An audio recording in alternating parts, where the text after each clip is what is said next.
Alhamdulillahi Rabbil Alamin wa bihi nasta'in ala umuri dunya waddin wassalatu wassalamu ala asyrafil anbiya'i wal mursalin wa ala alihi wa sahbihi ajma'in amma ba'du.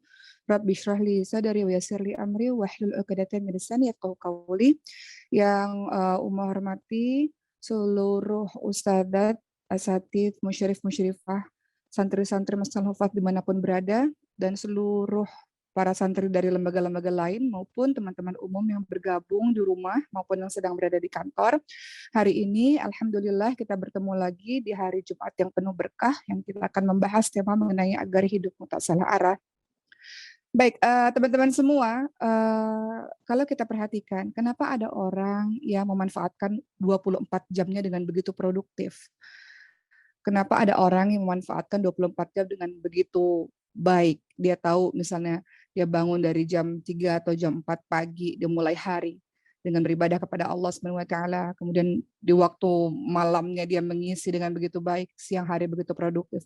Ada juga orang-orang yang begitu santai dalam menjalankan kehidupannya. Atau bagi anak-anak remaja mengatakan kaum rebahan misalnya, nggak melakukan apa-apa dalam hari itu selain rebahan sambil nonton drama Korea atau nonton yang lain-lain. Tidak ada hal-hal yang produktif yang dikerjakan. Kenapa ada orang-orang yang bisa berbeda seperti itu?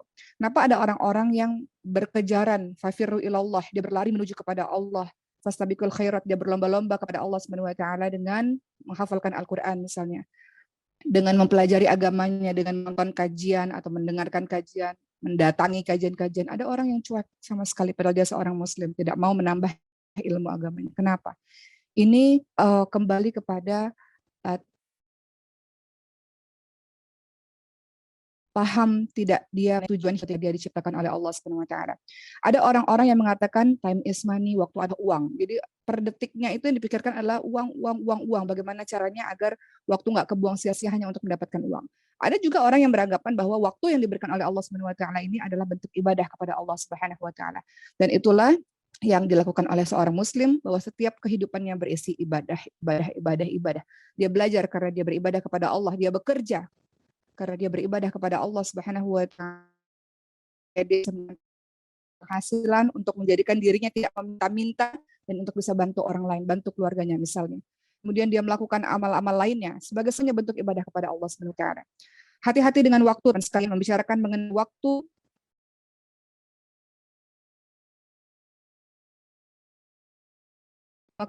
salah seorang anak muda tokoh nasional sekarang ya, Shirley Anafit. Beliau datang ke Masjidil Hufaz dan Umar tanya, sehari tidur berapa jam sih? Kemudian beliau mengatakan 4-5 jam. Selain daripada itu untuk beribadah dan untuk produktif di jalan Allah Subhanahu wa taala, untuk berkarya, untuk produktif. Begitulah teman-teman sekalian ya, mengenai waktu, maka kita akan lihat begitu banyak ayat-ayat bertebaran mengenai hati-hati dengan waktu. Salah satu yang tentu saja teman-teman selalu baca dalam salat adalah surah Al-Asr. A'udzu billahi minasyaitonir rajim. Wal 'asr innal insana lafi khusr illa alladziina aamanu wa 'amilus shalihati wa tawashaw bil haqq wa tawashaw bis sabr. Demi masa sesungguhnya manusia berada dalam kerugian, kita semua rugi kecuali orang-orang yang beriman dan orang-orang yang beramal salih. Dia selalu nasihat-menasihati. Dalam kehidupan ini nggak bisa tuh, itu urusan dia. Dia mau narkoba, urusan dia, yang penting bukan urusan saya. Oh itu urusan dia, dia buat dosa, dia buat maksiat, yang penting nggak ganggu saya. Nggak bisa. Dalam Islam itu adalah watawassaw bil haqq watawassaw bis sabr. Nggak bisa dia apatis, cuek, nggak peduli, nggak bisa. Dia harus nasihat menasihati dalam kebaikan dan nasihat menasihati dalam kesabaran. Umar selalu menganalogikan nasihat menasihati ini dalam perahu. Ketika ada orang naik perahu, orang di bagian bawah dia membolongi perahu untuk minum misalnya, aduh aus nggak punya air, kita bolongin aja kapal ini. Kan orang yang di bagian atas kapal nggak bisa mengatakan terserah dia, itu urusan dia, yang penting nggak ganggu saya. Dia ganggu kamu, kenapa? Karena kapal itu akan dimasuki oleh air dan kau akan tenggelam bersama-sama. Artinya adalah dalam agama ini nggak bisa kita menjadi orang yang cuek bebek, teman-teman sekalian. Nggak bisa kita nggak peduli. Kan ada orang-orang yang hilang empati, simpatinya, nggak peduli. Mau kezaliman depan mata, nggak peduli dia. Itu bukan urusan saya, itu urusan dia, nggak peduli. Padahal suatu bangsa bisa jadi hancur juga karena baik. Di sini kita balik lagi ya teman-teman sekalian mengenai tujuan hidup kita. ketika kita tahu tujuan hidup kita adalah untuk beribadah kepada Allah Subhanahu wa taala, maka kita manfaatkan waktu dengan sebaik-baiknya. Kerugian itu akan dialami manusia ketika dia tidak mengisi kehidupannya dengan iman dan amal salih. Dia banyak bermain-main dalam kehidupannya. Dalam surat Dzariyat 56 yang selalu teman-teman baca. A'udzubillahi minasyaitonirrajim wa ma khalaqtul jinna wal insa illa liya'budun. Dan tidaklah aku menciptakan jin dan manusia kecuali untuk beribadah kepadaku. Jadi konsep di kepala sebelum melakukan sesuatu, apakah ini bagian dari ibadah kepada Allah? Konsep di kepala sebelum posting sesuatu, apakah ini bagian dari ibadah kepada Allah? Konsep di kepala sebelum mengatakan sesuatu, apakah ini bagian dari ibadah kepada Allah Subhanahu wa taala? Ya. Jadi tujuan hidup kita, teman-teman sekalian, bukan untuk mengejar kesenangan dunia.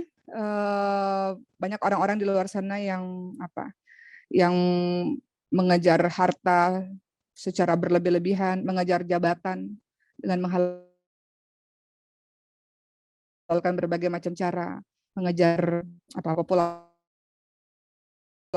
Dia bisa bukan 28 kan 2008 Uma udah mulai main film. Jauh sebelum itu Uma sudah ikut berbagai macam casting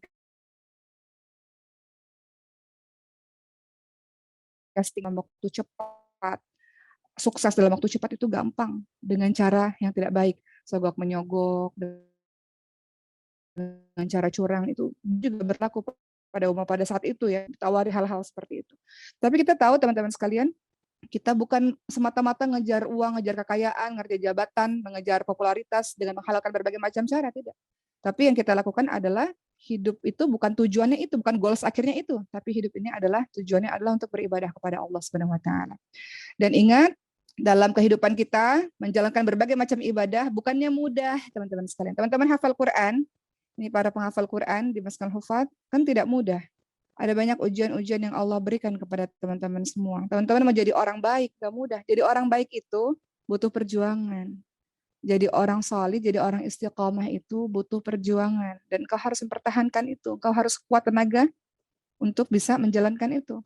Dalam surah Al-Mulk ayat 2, teman-teman sekalian ya. Allah Subhanahu wa taala berfirman yang artinya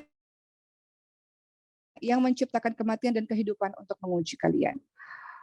Siapakah di antara kalian yang lebih bagus amalannya?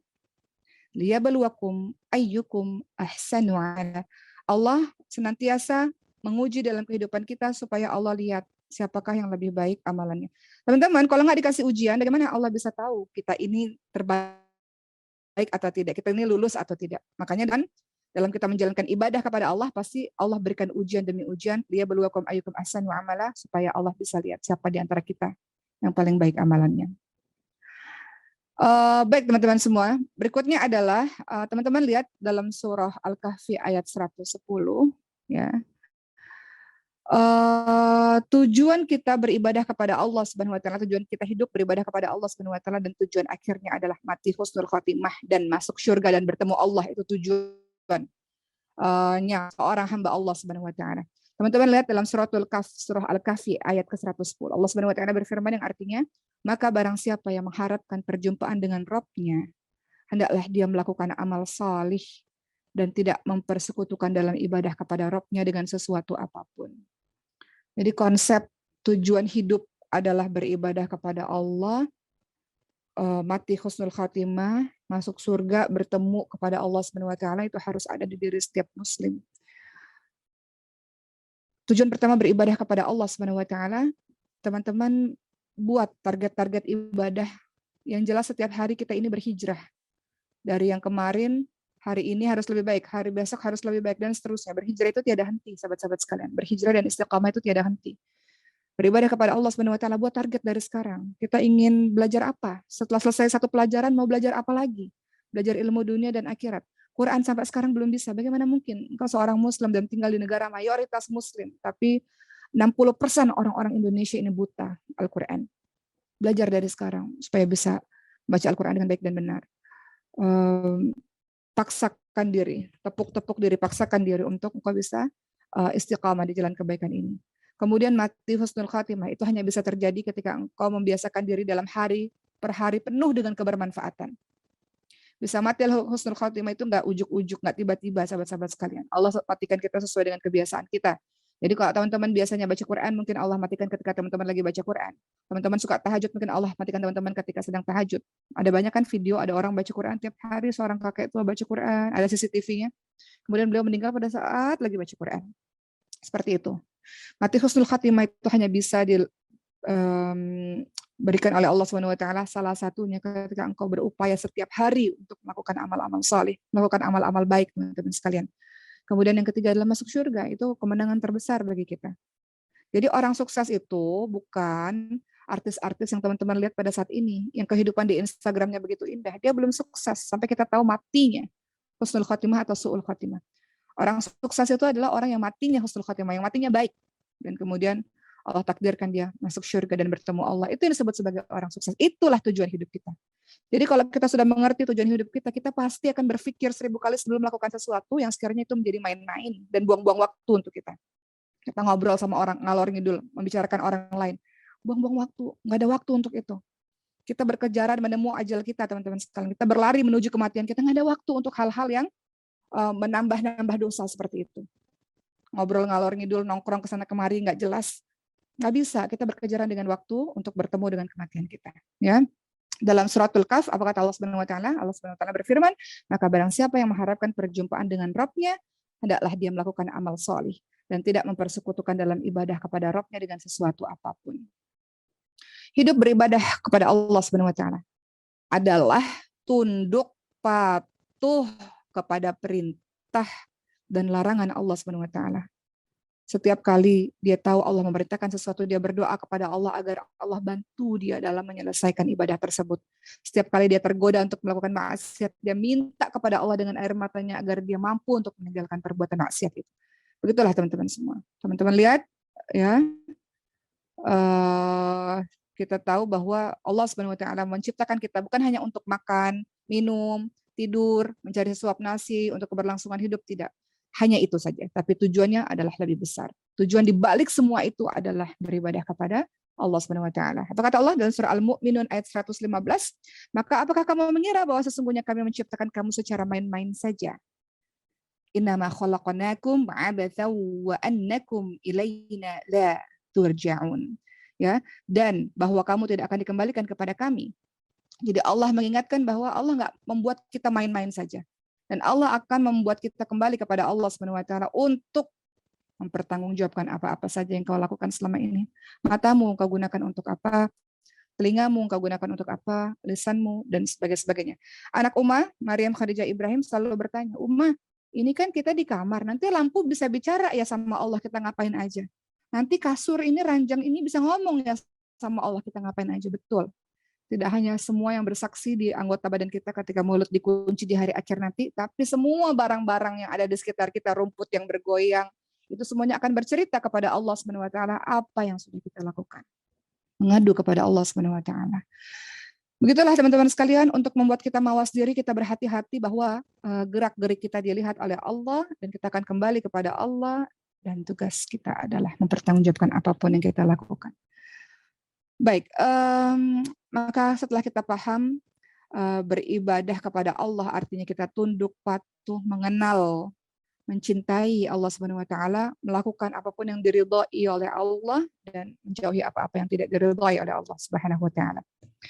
Setelah ibadah kita bahas, berikutnya tujuan hidup kita adalah surga. Setelah yang tadi Uma bilang, beribadah kepada Allah, mati husnul khatimah dan kemudian masuk surga. Teman-teman lihat dalam surah Ali Imran ayat ke-185. A'udzu billahi minasyaitonir rajim. Kullu nafsin dha'iqatul maut. Tiap-tiap yang bernyawa itu akan mati. Jadi kita hidup ini untuk mempersiapkan mati.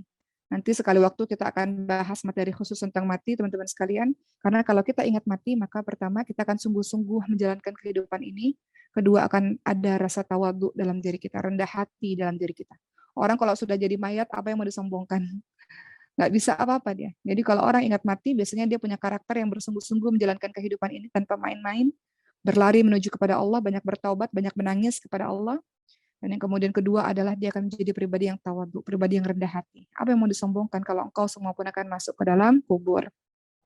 Dalam surah Ali Imran ayat 185, sahabat sekalian, kata Allah Subhanahu wa taala, dilanjutkan kalimat tersebut, dan sesungguhnya pada hari kiamat sajalah disempurnakan pahalamu. Barang siapa dijauhkan dari neraka dan dimasukkan ke dalam surga, maka sungguh dia telah beruntung. Jadi makna beruntung, makna sukses adalah dimasuk surga. Kehidupan dunia itu tidak lain adalah kesenangan yang memperdayakan.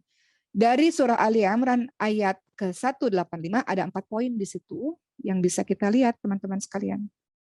Apa 4 poin yang terdapat dalam surah Ali Imran ayat 185? Pertama, yakinlah semua jiwa pasti akan mati.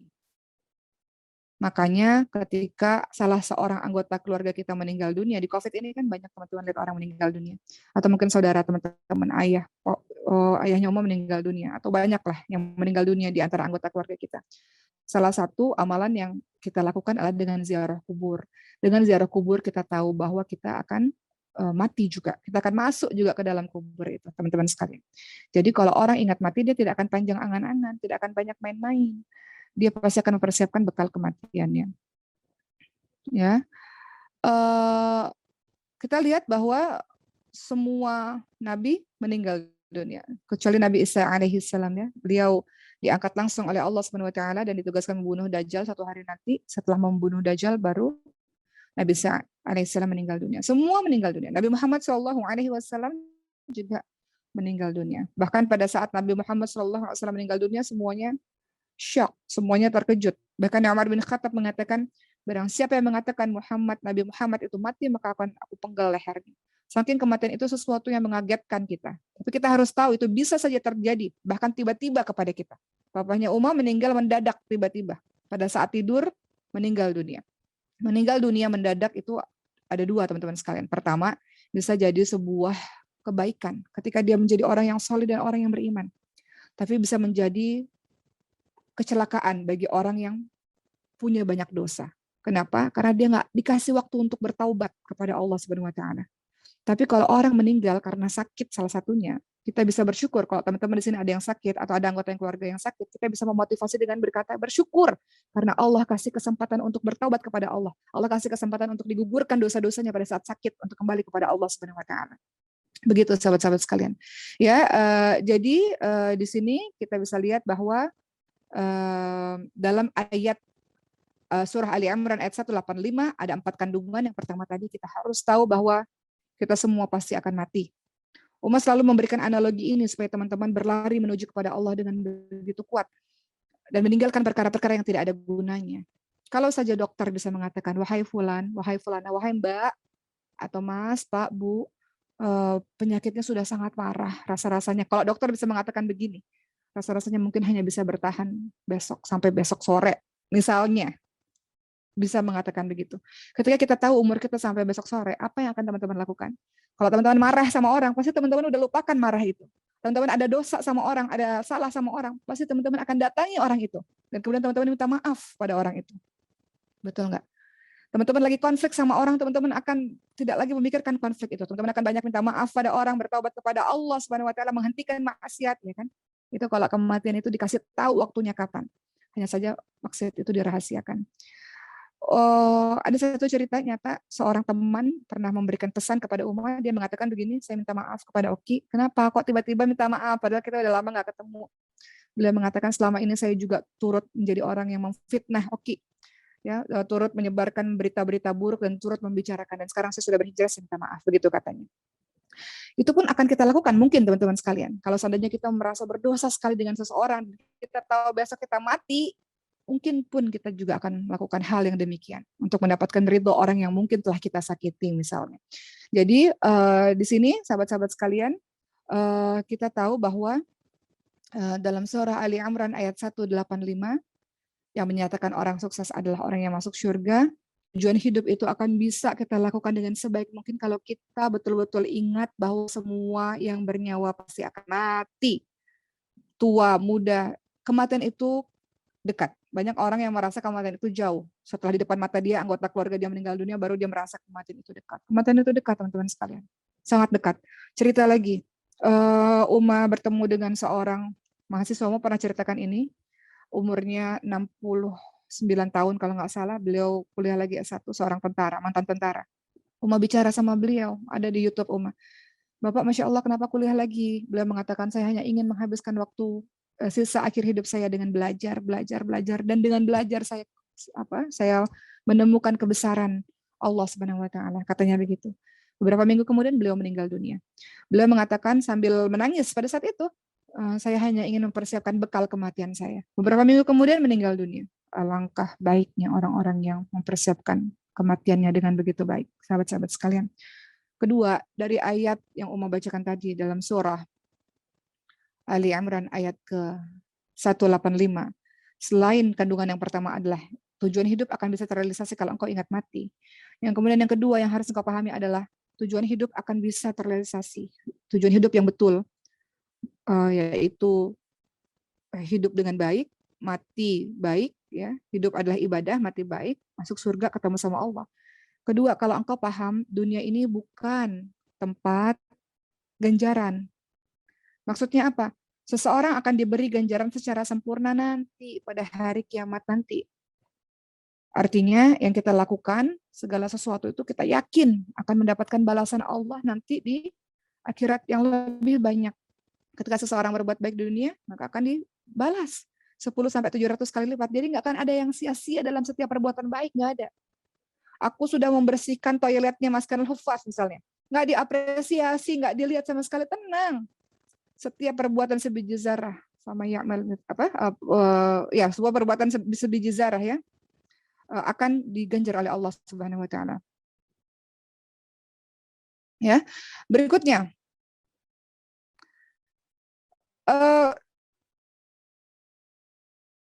semua kebaikan-kebaikan in ahsantum bi anfusikum wa asatum falaha, itu ayatnya. Fama ya'mal mithqala dzarratin khairan yarah, itu ayatnya ya, tadi sempat lupa. Setiap kebaikan sebiji zarah Allah akan balas, teman-teman sekalian. Walaupun nggak dilihat oleh orang, nggak diapresiasi mungkin pada saat ini, tapi akan dibalas oleh Allah Subhanahu wa taala. Juga sama orang yang melakukan keburukan akan dibalas. Jadi tenang saja, Allah yang bekerja. Ketika seseorang menyakiti kita, minta sama Allah supaya kita bisa memaafkan dia, dan tenang saja, Allah yang bekerja. Allah yang akan membalas perbuatan baik maupun perbuatan buruk. Jadi dunia bukan tempat ganjaran. Dalam artian engkau berbuat baik mungkin tidak diapresiasi, tenang saja, Allah akan memberikan balasan yang banyak nanti di hari akhir nanti. Jadi semuanya itu dilakukan karena Allah dan tahu bahwa Allah akan membalas semua perbuatanmu itu. Jadi orang-orang yang salih maka dia tidak berharap kepada manusia. Kalau tujuan hidup kita bergantung pada manusia, maka berujung kecewa. Betapa banyak kita berharap pada manusia, tapi manusia tersebut kecewa. Kita kecewa kepada orang itu, karena orang itu nggak apresiasi kita. Nggak usah mengharap balasan dari orang, teman-teman sekalian. Uma bertemu dengan salah seorang dekan di kampus ya. Beliau bercerita begini, saya selalu bilang nih sama seluruh para pengajar-pengajar, biasanya kalau kita diundang kemana-mana, banyak juga yang sama sekali tidak ada apresiasinya, kata dekan itu begitu sama Uma. Kemudian beliau mengatakan, padahal sesungguhnya bukan begitu. Sesungguhnya misalnya nih, satu tempat misalnya memberikan 500.000 itu murah sekali, nggak apa-apa. Tapi di balasan Allah Subhanahu wa taala itu sangat mahal, dan itu yang kita perlukan, balasan dari Allah Subhanahu wa taala nanti. Pahala keikhlasan itu. Katanya, karena banyak orang-orang yang kemudian ketika mengisi, wah kok cuma dapat 500.000 misalnya, kemudian dia nggak ikhlas, rugi kata sang bapak dekan ini. Kenapa? Karena justru 500.000 itu alhamdulillah itu duniawi, tapi sesungguhnya kita dapat jauh lebih besar kalau kita ikhlas, karena Allah Subhanahu wa taala akan memberikan ganjaran atas keikhlasan yang telah berbagi kepada umat, seperti itu. Itu contoh saja. Jadi teman-teman sekalian, yang kedua adalah kita paham dunia bukan tempat ganjaran. Bahwa kebaikan yang kita lakukan insya Allah akan dibalas jauh lebih besar daripada Allah Subhanahu wa taala. Ketiga, dari ayat atau dari surah Ali Imran ayat 185, orang yang sukses dalam ayat ini disebutkan adalah tujuan hidup kita akan semakin terarah ketika kita punya goals, dan goals kita adalah ingin masuk surga. Dan hendaklah setiap mukmin, setiap orang-orang yang beriman mengingat ayat ini.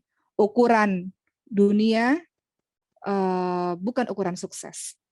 Ketika seseorang mendapatkan gelar S3 lah, profesor atau gelar-gelar lainnya, mendapatkan kedudukan, mendapatkan jabatan, punya rumah yang besar, punya mobil yang banyak, punya apalagi perusahaan yang sangat besar, itu bukan sukses yang hakiki.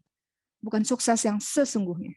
Sukses yang hakiki, sukses yang sesungguhnya, yang abadi, menurut Allah, menurut Al-Quran adalah ketika seseorang dijauhkan dari api neraka dan dimasukkan ke dalam surga. Itu sukses yang hakiki, orang yang sukses yang sebetulnya. Dan siapakah orang yang pertama kali sukses? Adalah para nabi, rasul, para sahabat, semua itu orang-orang yang sukses. Mereka, beliau-beliau ini menjalankan kehidupannya ibadah, dan ibadah bukan untuk dirinya sendiri. Beliau-beliau semua ajak orang-orang untuk mengenal Allah Subhanahu wa taala dan mati husnul khatimah, masuk surga bertemu dengan Allah Subhanahu wa taala. Orang yang pertama kali sukses adalah para nabi, rasul, dan para sahabat. Berbeda dengan kita yang mungkin mengukur sukses dengan perkara dunia. Betapa terkesimanya kita melihat orang yang wah rumahnya besar, mobilnya mewah, perhiasannya banyak, jabatannya tinggi. Hormat sekali kita sama orang-orang seperti itu. Boleh hormat, tapi tidak secara berlebih-lebihan. Karena itu bukan sukses yang sebenarnya. Bukan iri yang sepatutnya kita berikan kepada orang-orang itu. Iri boleh kepada dua orang, kata Rasulullah. Yang pertama adalah ketika dia berilmu, maka dia ajarkan Quran, diajarkan agama, dia paham Al-Quran, dia ajarkan agama ini. Boleh iri dengan orang-orang seperti itu. Dia hafal Quran, dia cinta Quran, dia ajarkan bermanfaat bagi orang lain dengan ilmunya. Kedua, kita boleh iri dengan orang kaya yang dermawan. Dengan hartanya, dia bisa memberikan ke banyak orang. Banyak Umar ketemu dengan pengusaha-pengusaha muslim, sahabat sekalian. Umar tanya, kenapa kalian menjadi pengusaha? Maka jawaban mereka adalah agar kami bisa lebih banyak membantu orang lain. Jadi kaya itu bukan untuk dirinya sendiri. Semakin kaya itu karena ingin membantu banyak orang. Maka itulah yang harus dimiliki oleh diri kita. Hati-hati teman-teman sekalian, kita terkesima dengan orang sukses, kaya raya, jabatan, popularitas, dan sebagainya. Hati-hati, mungkin itu bisa menjadi fitnah kepada mereka justru. Ya, dengan kekayaannya jadi lupa kepada Allah, dengan kekayaannya jadi sombong, dengan kekayaannya jadi melakukan hal maksiat lain, kan segala macam cara sekali mereka. Teman-teman yang sekarang berada di tempat yang tenang, teman-teman tidak punya kepentingan apapun selain teman-teman ingin dengan hati yang tulus menghafalkan Al-Quran, mendekat kepada Allah Subhanahu wa taala. Jadi beruntunglah teman-teman semua, teman-teman dalam kondisi suasana yang bersih berada dalam pondok Quran. Keempat, dalam ayat atau dalam surah tadi ya, Ali Imran ayat ke-185, yang keempat hikmahnya adalah atau kandungannya adalah hati-hati. Dunia adalah kehidupan yang menipu. Dunia adalah kehidupan yang menipu, teman-teman sekalian. Ya, banyak orang mengejar dunia. Yang tadi Uma katakan ya, dia melakukan berbagai macam hal. Dia lupa bahwa dunia adalah kesenangan yang menipu. Yang harus kita lakukan ini dengan pertolongan dari Allah. Siang malam ini, dunia iya harus. Kita hidup di dunia, jadi kita harus seimbang dunia akhirat. Tapi kita harus paham bahwa menjalankan dunia ini berusaha dengan perintah-perintah Allah. Tangisilah, ini nasihat buat dari rumah, tangisilah dosa-dosa kita yang pernah kita lakukan, padahal kita tahu itu dosa. Kita tahu itu salah, kita sengaja melanggar perintah Allah, kita sengaja mendurhakai Allah, maka menangislah kepada Allah Subhanahu wa taala karena kita telah tertipu dengan dunia. Terkadang Allah uji kita dengan fitnah lawan jenis, misalnya kita tertarik dengan seseorang, orang yang belum menikah tertarik untuk dengan yang bukan mahram, orang yang sudah menikah tertarik dengan suami orang lain atau istri orang lain. Hati-hati teman-teman sekalian, minta ampun kepada Allah, termasuk di rumah banyak dosa ini, minta ampun kepada Allah, menangis kepada Allah, karena kita telah tertipu dengan segala sesuatu atas nama cinta, misalnya ya. Inilah tentangnya adalah kehidupan yang menipu. Contoh sederhana adalah ya ketika seseorang jatuh cinta, ya dia bisa melakukan berbagai macam hal atas nama cinta. Jatuh cintanya sebenarnya nggak salah karena itu pemberian dari Allah. Tapi yang salah itu adalah tindakan-tindakan yang dilakukan atas nama cinta yang diharapkan oleh Allah, itu yang salah. Dan itulah yang dimaksud dengan salah satu contoh kehidupan yang menipu. Seperti itu, ya. Padahal Rasulullah SAW ingatkan bahwa dunia ini lebih jelek dari bangkai kambing. Dunia ini tidak ada harganya meskipun hanya seberat sayap nyamuk. Artinya minta tolong kepada Allah dengan kesungguhan hati, mungkin dengan cucuran air mata agar kita bisa selamat mengarungi kehidupan ini yang nggak pernah selesai-selesainya. Syaitan itu membuat kita berpaling daripada Allah Subhanahu wa taala. Maka caranya bagaimana supaya kita bisa merealisasikan tujuan kehidupan kita?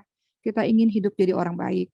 Kita ingin hidup penuh dengan ibadah. Iya sih ibadah, tapi kadang-kadang belok sana, belok sini, kadang buat dosa. Kita ingin mati husnul khatimah. Iya sih, kita ingin masuk surga. Tahu sih, kita ingin ketemu sama Allah. Iya sih. Tapi gimana caranya? untuk teman-teman kita ini pendosa, maka cara paling awal adalah bertaubat kepada Allah Subhanahu wa taala. Bertaubat kepada Allah, mengingati dosa yang kemarin-kemarin dengan kebodohan kita lakukan. Dosa mata, kita pernah ngeliat apa? Dosa lisan, kita pernah ngomongin apa sih? Kita pernah berkata apa sih yang mungkin nggak patut diucapkan kepada orang tua mungkin, kepada saudara-saudara, kepada lawan jenis mungkin. Kuping, telinga, kita pernah dengar apa sih? Minta ampun kepada Allah atas dosa telinga, dosa mata, dosa lisan, dosa hati, yang pernah benci, marah sama orang gak habis-habisnya, dengki. Ada orang berkata pada Umar, saya tuh selalu iri dan dengki melihat orang yang punya pasangan di sosial media. Karena saya gak punya pasangan. Saya udah umur segini gak nikah-nikah, jadi saya benci banget, dengki banget ngeliat orang yang romantis-romantis tuh di Instagram katanya begitu. Itu juga hati-hati juga ketika teman-teman mau posting segala sesuatu, hati-hati karena bisa jadi orang di luar memiliki dengki dan ada penyakit ain setelah itu. Jadi maksudnya adalah untuk teman-teman semua bertobat kepada Allah Subhanahu wa taala, mungkin hati kita dengki, mungkin pikiran kita suuzon kepada takdir Allah. Kenapa sih ya Allah? Kenapa sih nggak adil sama kehidupan saya? Oma sering ketemu sama orang-orang begini. Kenapa sih ya Allah? Orang saya udah sholat kok, saya udah ibadah kok. Kenapa sih kayak ngasih begini sama saya? Allah nggak adil gitu ya. Suuzon pada takdir Allah, nggak terima takdir Allah. Uma pernah pergi bersama orang yang berangkat haji, tapi kalau Allah hajinya agak travelnya memang ini travel lain ya, jauh dulu ya, beberapa belas tahun yang lalu. Mungkin nggak amanah sehingga jemaah hajinya marah dan berkata, salah saya apa sih ya Allah? Saya cuma pengen pergi haji kok. Kenapa kok susah banget sih? Kan saya udah sedekah. Jadi gitu. Jadi diungkit-ungkit di hadapan Allah Subhanahu wa taala. Jadi naudzubillah min dzalik, enggak boleh seperti itu ya. Baik, jadi langkah kita untuk menuju kita mau buka lembaran baru, kita mau jadi diri yang baru, kita mau jadi orang baik. Yang kemarin sudahlah. Dosa-dosa yang kemarin ya Allah ampuni ya Allah. Saya mau jadi orang baik. Saya mau jadi orang yang lebih betul ya Allah. Saya mau jadi orang yang berhijrah dan istiqamah ya Allah. Minta sama Allah sungguh-sungguh setiap hari. Teman-teman sekalian. Setiap hari agar Allah kasih kekuatan. Karena nggak mudah untuk jadi orang baik, istiqomah itu susah. Minta sama Allah kekuatan. Jadi teman-teman minta sama Allah tuh bukan hanya sekedar doa, ya doa orang tua betul, atau doa sapu jagat betul, tapi minta istiqomah kepada Allah. Karena itu sangat susah. Ihdinas siratal mustaqim kita ucapkan mungkin minimal 13 kali dalam salat. Karena sangat susah istiqomah itu. Ya, jadi kita taubat kepada Allah Subhanahu wa taala dengan taubatan nasuha, berhenti menyesal dari perbuatan dosa dan memperbaikinya dengan melakukan perbuatan baik untuk menutup kejahatan, kesalahan, dosa di masa lalu. Jadi pertama adalah taubat. Setelah teman-teman taubat, teman-teman akan banyak beristighfar. Jadi diamnya teman-teman adalah banyak beristighfar. Jadi diamnya seorang mukmin itu dia banyak berdzikrullah, dia banyak beristighfar kepada Allah Subhanahu wa taala, menangisi dosa-dosanya setiap hari atau direnungi dosa-dosanya seharian ketika dia qiyamul lail di sepertiga malam terakhir. Dan teman-teman lihat dalam surah Hud ayat ke-112, Allah Subhanahu wa taala berfirman yang artinya, "Maka tetaplah kamu pada jalan yang benar sebagaimana diperintahkan kepadamu dan juga orang-orang yang telah bertaubat bersama kamu, dan janganlah kamu melampaui batas. Sesungguhnya dia melihat apa yang kalian kerjakan." Tetaplah kamu pada jalan yang benar. Istiqomah kamu di jalan ini ya, sebagaimana yang diperintahkan oleh Allah Subhanahu wa taala dan juga orang yang telah bertaubat bersama kamu. Dan janganlah melampaui batas. Buat dosa yang terus-terus berulang. Padahal sudah belajar Quran, sudah belajar agama. Jangan membuat dosa yang berulang. Jangan melampaui batas. Sesungguhnya Allah melihat apa yang telah kalian kerjakan. Semua gerak-gerik, semua isi hati, semua ucapan Allah lihat. Ya. Di sini Allah minta kita beristiqamah, sahabat-sahabat sekalian. Maknanya adalah kita berada di jalan yang lurus. Ihdinas siratal mustaqim sampai kita wafat. Kenapa pada akhirnya Uma cerita lagi? Kenapa akhirnya Uma mendirikan Maskal Hufad? Karena Uma tahu Uma ngeri pada diri sendiri. Mau terus berada di pondok Quran. Sehingga setidaknya kalau belok ada yang ngingetin. Supaya bisa terus sampai wafat. Berada di jalan yang betul. Dan juga orang-orang yang bertaubat itu maksudnya apa? Teman-teman sekalian. Bahwa orang-orang yang bertaubat adalah para sahabat Nabi Muhammad SAW dan kaum mukminin. Ya. Mereka bertaubat kepada Allah SWT. Dan kita pun harus juga bertaubat kepada Allah SWT. Dan jangan melampaui batas. Jangan berlebih-lebihan dari batas-batas yang telah ditentukan oleh Allah. Ya, kemudian Allah melihat apa-apa yang kita kerjakan. Allah mengetahui apa yang kita sembunyikan. Teman-teman berbuat dosa diam-diam.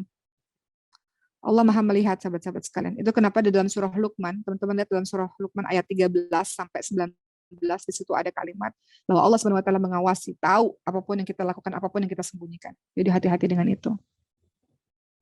Dan ketahuilah bahwa surah Hud ayat ke-112 ini, ya, ini adalah surah yang terberat menurut Nabi Muhammad SAW. Ini adalah ayat terberat, bukan surat terberat. Ayat terberat menurut Nabi Muhammad SAW. Apa kata Ibnu Abbas radhiyallahu anhu? Beliau berkata, tidaklah ada satu ayat pun yang diturunkan kepada Rasul yang lebih berat dan lebih susah daripada ayat ini. Oleh karena itu pada saat beliau ditanya, betapa cepat engkau beruban ya Rasul? Maka Nabi Muhammad SAW menjawab, ya, yang telah membuatku beruban adalah surat Hud dan surat-surat semisalnya. Jadi surah ini, ayat ini khususnya, maka tetaplah kamu pada jalan yang benar, sebagaimana diperintahkan kepadamu, dan juga orang yang telah bertobat kepada kamu, dan janganlah melampaui batas. Sesungguhnya Allah melihat apa yang kalian kerjakan. Ini adalah ayat terberat menurut Rasulullah SAW. Kenapa? Karena Allah minta kita istiqamah, dan Rasul tahu itu sangat berat. Allah minta kita terus-menerus juga bertobat kepada Allah Subhanahu wa taala. Dan Allah kita minta jangan melampaui batas, buat dosa keterlaluan, hidup menumpang di buminya Allah, makan dari rezekinya Allah, kemudian masih buat dosa, menangis kepada Allah atas dosa-dosa yang pernah kita lakukan. Allah melihat, Allah bilang Allah melihat apapun yang kalian kerjakan, masih juga buat salah, masih juga berani durhaka kepada Allah, padahal Allah lihat, Allah saksikan. Begitulah teman-teman sekalian, ya, ya muqallibal qulub tsabbit qalbi ala dini, kita minta kepada Allah agar Allah istiqomahkan kita. Kalau kita nggak ngerti tujuan hidup kita, nggak ngerti goals kita, maka hidup kita tanpa arah. Tapi kalau kita ngerti tujuan hidup kita, kita mau beribadah kepada Allah karena begitulah tujuan penciptaan kita. Kita mau mati baik, kita mau masuk surga, kita mau ketemu sama Allah, kita udah ngerti goalsnya, maka kita bisa breakdown apa yang harus kita lakukan untuk bisa mencapai tujuan-tujuan kita itu. Hudalil muttaqin, Al-Quran jawabannya. Kita bisa betul dalam menggapai tujuan kita dengan panduan, ya kan? Teman-teman kan misalnya buat yayasan, ada goals nih, ada visi misi, ada tujuan, atau teman-teman di bisnis ada target yang ingin dicapai. Kan teman-teman breakdown apa yang harus dilakukan untuk mencapai target itu. Kan ada buku panduannya, ada apa SOP-nya, atau ada peraturannya untuk bisa mencapai itu. Begitu pula dengan agama ini. Kita udah punya goals nih, kita tahu goals kita nggak bisa main-main nih. Kita pengen masuk surga. Kita pengen hidup kita beribadah supaya kita matinya baik, masuk surga ketemu sama Allah. Caranya gimana? Ada buku panduannya, yaitu Al-Quran. Al-Quran tidak hanya sekedar dibaca dan dihafal, tapi juga ditadaburi, dipahami, dimaknai, dihayati, dan dijalankan. Begitu ya teman-teman semua. Insya Allah mudah-mudahan hari ini, walaupun Uma yakin teman-teman sudah memahami tujuan hidup kita, setidaknya hari ini kita kembali mengingatkan bersama-sama hidup ini tidak bisa main-main, atau istilah kerennya itu no pain, no gain. Bahasa Indonesianya itu apa? Bersakit-sakit dahulu, bersenang-senang kemudian. Jadi artinya kalau kita kaitkan dalam agama ini, sakit-sakit dulu nih, di bumi ini memang sakit-sakit dulu, penuh dengan perjuangan, nggak bisa main-main. Baru engkau akan mendapatkan balasan dari Allah Subhanahu wa taala berupa syurga. Ya, yang tidak ada air mata, tidak ada sakit, tidak ada kesedihan, tidak ada susah, semuanya bahagia dan dengan sabar insya Allah. Dengan sabar, keimanan, ibadah semuanya butuh kesabaran untuk kita bisa mencapai tujuan kita. Begitulah sahabat-sahabat sekalian, alhamdulillahirabbil alamin, sudah selesai pada hari ini.